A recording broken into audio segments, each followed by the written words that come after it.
ஒவ்வொரு கிரகஸ்தனும் குடும்ப வாழ்க்கையில் ஈடுபட்டு சந்ததிகளை பெறுவதென்பது சம்பிரதாய அபிவிருத்திக்காகவும் பல ஜென்மங்களாக பெருமாளுக்கு சேவை செய்து அது முழுமையடையும் வண்ணமாக ஒரு வைணவ குடும்பத்தில் பிறவி எடுக்கச் செய்து அந்த ஆத்மாவையும் கரை சேர்ப்பதற்காகவும் தான்.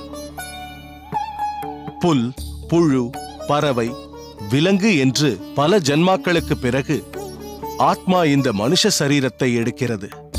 அதிலும் ஒரு சில சுக்ருதம் பெற்ற ஆத்மாக்கள் சிறந்த பக்தர்களுக்கும் ஞானவான்களுக்கும் குழந்தைகளாக பிறவியெடுத்து பூரண ஞானத்தை தன் தகப்பனாரிடமிருந்து பெற்று பகவானுக்கு தொண்டு செய்து துன்பங்களே இல்லாத பகவானின் வாசஸ்தலமான வைகுண்டத்தை அடைகிறார்கள். இதுதான் கிரகஸ்தாசிரமத்தின் தாத்பரியம். அவ்வகையில் பார்த்தால் ஒரு கிரகஸ்தனாக அடியேன் வாழ்ந்த காலத்தில் அடியேனின் பூர்வாசிரமத்தில் புத்திரர்களாக நீ, தெய்வக்கரசு மற்றும் உன் தம்பிகள் பிள்ளைக்கரசு, சொட்டை நம்பி நால்வருமே ஒரு உயர்வான சிரேஷ்டர்களாக திகழ்கிறீர்கள். ஒரு உன்னதமான வைணவ சிரேஷ்டர்களை ஈன்றெடுக்க வேண்டும் என்பதற்காகத்தான் பகவான் அடியேனை சில ஆண்டுகள் கிரகஸ்தாசிரம தர்மத்தை கடைபிடிக்கும்படி செய்திருக்க வேண்டும் என்று நினைக்கிறேன். உங்களில் யாராவது ஒருவன் அபத்தனாக ஆகியிருந்தால் கூட அந்த துர்பாக்கிய நிலைக்கு அடியேனே காரணமாக போயிருப்பேன். அப்படி ஒரு நிலையை இந்த கடையேனுக்கு ஏற்படுத்தாமல் ஒரு பெரிய அனுகிரகத்தை அந்த அரங்கன் அடியேனுக்கு அளித்திருக்கிறான்.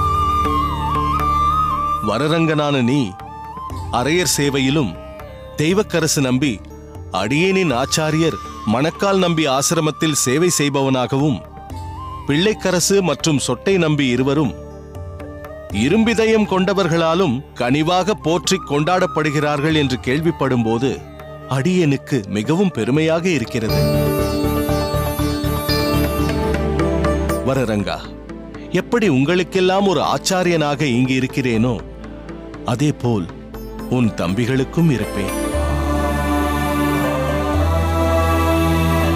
ஒரு சரணடைந்த சிஷ்யர்களாக அவர்களை நிச்சயம் பார்ப்பேன்.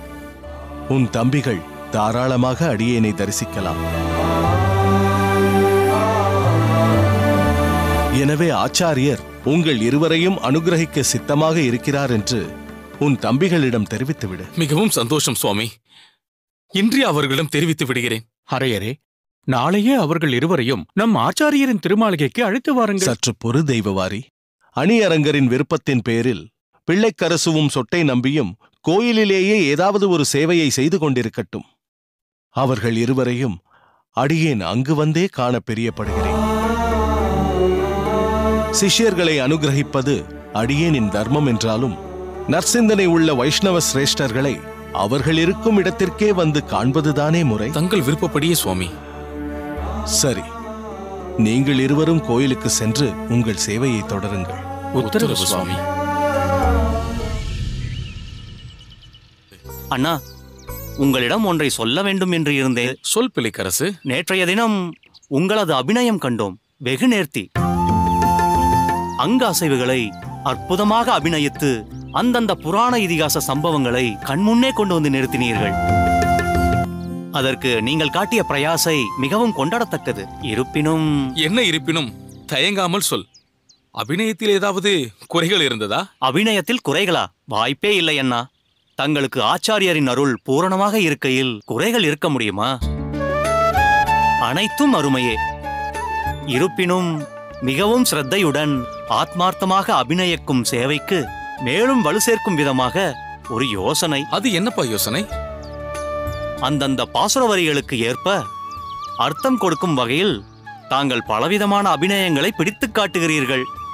கோயிலுக்கு வரும் பக்தர்களும் சேவார்த்திகளும் உணர்ந்து ரசிக்கிறார்கள். அதற்கு வலு சேர்க்கும் விதமாக அந்த பாசுரங்களில் வர்ணிக்கப்படும் சூழ்நிலை காட்சிகள் போன்றவற்றை சித்திரங்களாக வரைந்து திருநடனம் புரியும் தங்களுக்கு பின்புறம் அந்த சித்திர வேலைப்பாடுகளை திரைகளாக நிறுத்தினால் பார்ப்பவர்களுக்கு மேலும் வியப்பும் லயிப்பும் ஏற்படும். அந்த திரை ஓவியங்கள் வர்ணிக்கப்படும் சூழலுக்கே அழைத்துச் சென்று பாசுரத்துடன் ஒன்றச் செய்யும். அண்ணா சொன்னதைதான் அடியேனும் சொல்ல வந்தேன். அதற்குண்டான ஏற்பாட்டை உடனடியாக செய்தால் மிகவும் நன்றாக இருக்கும். யோசனை என்னவோ நல்ல யோசனைதான். ஆனால் இது நடப்பது சாத்தியமா என்று யோசிக்க வேண்டும். உங்கள் யோசனையை முதலில் நம் ஆச்சாரியருக்கு தெரியப்படுத்த வேண்டும். அனுமதியும் பெற வேண்டும். இதற்கு நம் ஆச்சாரியர் உடன்படுவாரா என்பது சந்தேகம்தான். அனுமதிக்க மாட்டேன் என்று யார் சொன்னது?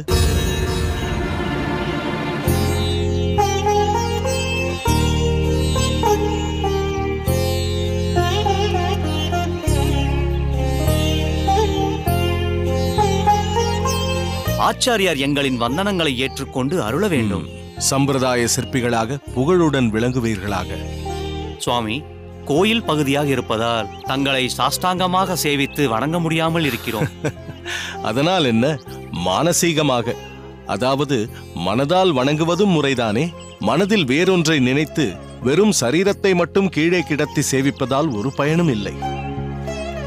நீங்கள் மனதால் ஒருமித்து வந்தனங்களை சேவிப்பீர்களானால் அதுவே மிகச் சிறப்பு வாய்ந்தது, உயர்வானது. நாங்கள் ஆத்மார்த்தமான வந்தனங்களையே தங்களுக்கு சமர்ப்பிக்கிறோம் சுவாமி.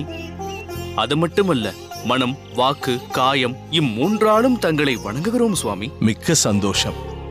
என்ன திருவரங்க அரையரே, மிக அற்புதமான ஓர் யோசனையை இவர்கள் தெரிவிக்கிறார்கள். அதை அடியேன் அனுமதிக்க மாட்டேன் என்பது போல் இவர்களிடம் சொல்லிக் கொண்டிருக்கிறீர்கள். அது திடீரென்று ஒரு மாற்றத்தை நிகழ்த்துவது முறையாகுமா சுவாமி? நல்ல யோசனைகளை வரவேற்று அதை செயல்படுத்தி மாற்றங்கள் ஏற்றம் பெறும்படி செய்வதில் தவறொன்றுமில்லையே. பகவத் காரியங்களில் சம்பிரதாய நெறிமுறை, புதுமையான வழிமுறைகளில் மக்களிடம் கொண்டு சேர்க்கும் முயற்சியும் பாராட்டப்பட வேண்டியதே.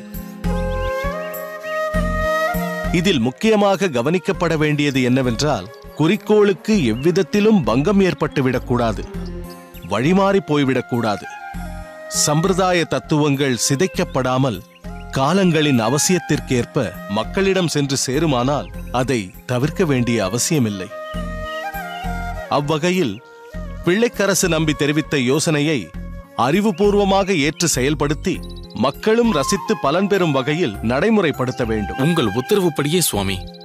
பிள்ளைக்கரசு நம்பி, சொட்டை நம்பி, உங்கள் யோசனை அடியேனுக்கு மிகுந்த பூரிப்பை தருகிறது. பகவானுக்கு ஆற்றும் சேவையில் எப்போதும் ஆக்கமும் ஊக்கமும் கொண்டு இப்படித்தான் பல அற்புதமான சிந்தனைகளை செயல்படுத்த வேண்டும். பகவான் கொடுத்த அறிவை பகவத் கைங்கரியத்தில் சிறப்பாக பயன்படுத்த வேண்டும். அதற்குண்டான அடிப்படை தகுதிகள் உங்களிடம் இருப்பது அடியேனுக்கு மிகவும் பெருமையாக இருக்கிறது. உங்களைப் போன்ற இளைஞர்களால் சம்பிரதாயம் இன்னும் பல்லாயிரம் ஆண்டுகளுக்கு நீடூடி வாழும். அந்த நம்பிக்கை அடியேனுக்கு இப்போது ஏற்பட்டுள்ளது. அடியேனை எப்போது காண முடியுமோ என்று நீங்கள் இருவரும் ஏங்கியதாக கேள்விப்பட்டேன். அதற்காகத்தான் அடியேனே உங்களை தேடி இங்கு வந்தேன்.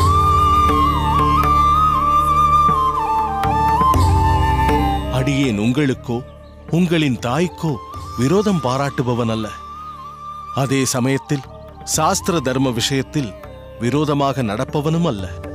முன்னோர்களும் சான்றோர்களும் பெரியோர்களும் காண்பித்த கோட்பாடுகளை வழிநடத்தி காண்பிப்பவனாகவும் நல் விஷயங்களுக்கு ஆதரவளிப்பவனாகவும் இருக்கவே அடியேன் விரும்புகிறேன். மற்றபடி உங்கள் யார் மீதும் அடியேனுக்கு எந்த வெறுப்பும் இல்லை. உங்கள் இருவரையும் இங்கு பார்த்ததில் மிக்க மகிழ்ச்சி. இக்கோயிலிலேயே பல உன்னதமான சேவைகளை திறம்பட செய்து கொண்டு சீரும் சிறப்புமாக வாழுங்கள். உங்கள் இருவருக்கும் அடியேனின் ஆசிகள். சுவாமி, தாங்கள் இவர்களுக்கு கோயிலில் எந்தவிதமான கைங்கரியங்களை அளிக்கலாம் என்று தெரிவிக்க வேண்டும். இக்கோயில் பெரிய கோயில் என்றே அழைக்கப்படுகிறது. எனவே பெரும் பணிகள் இங்கே நடைபெற வேண்டியிருக்கிறது.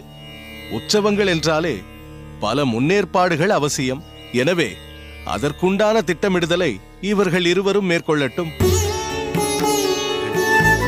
பகவானின் சங்கல்பம் என்னவென்றால், சம்ஸ்கிருத புலமைக்கு என்று தெய்வக்கரசு நம்பிகளை ஆணித்தரமாக பகவான் வைத்திருக்கிறார்.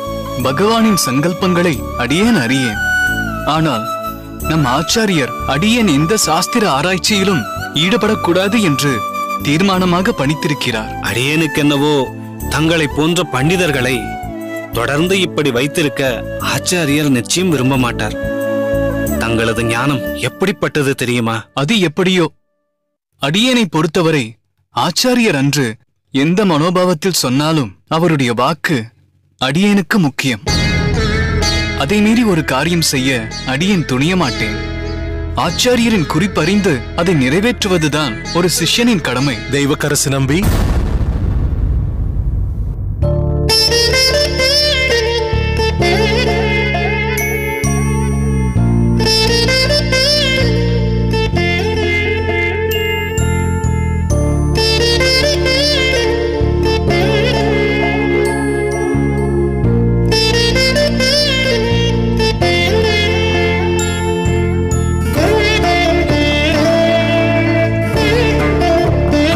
அரங்கனின் அருள் பூரணமாக கிடைக்கட்டும். என்ன தெய்வக்கரசு, எப்போது வந்தாய்? இன்று காலை பொழுதில்தான் வந்தேன் சுவாமி. என்ன அரையரே, என்ன சொல்கிறான் உன் அருமை தம்பி? தங்களையும் இங்குள்ள வைஷ்ணவர்களையும் பார்த்து வெகு நாட்கள் ஆகிவிட்டதால் புறப்பட்டு வந்ததாக தெரிவித்தான். அப்படியா? மிகவும் சந்தோஷம். அடியேனும் ஒரு காரியமாக இவனை காண வேண்டும் என்று நினைத்துக் கொண்டிருந்தேன். சரியான சமயத்தில் தான் வந்திருக்கிறான். திருக்கோஷ்டி சுவாமி, அந்த புருஷ நிர்ணயத்தை எடு. இதோ இந்தருங்கள். தெய்வக்கரசு சுவாமி,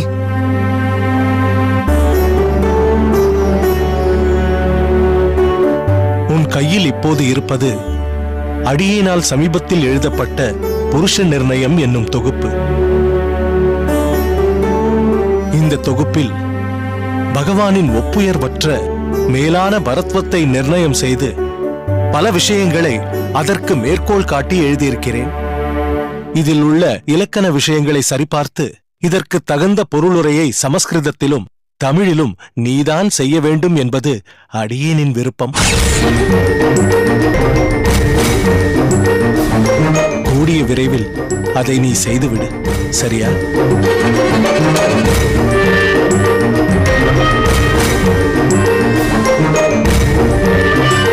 என்ன பதிலையே காணும்? சுவாமி, தாங்கள் முன்பு அடியேனுக்கு இட்ட கட்டளையை மறந்து பேசுகிறீர்கள் என்று நினைக்கிறேன். ஆம் தெய்வக்கரசு, அடியேன் அன்று உன்னிடம் சொன்னதை அடியேன் அன்றே மறந்துவிட்டேன். மன்னித்தும் விட்டேன்.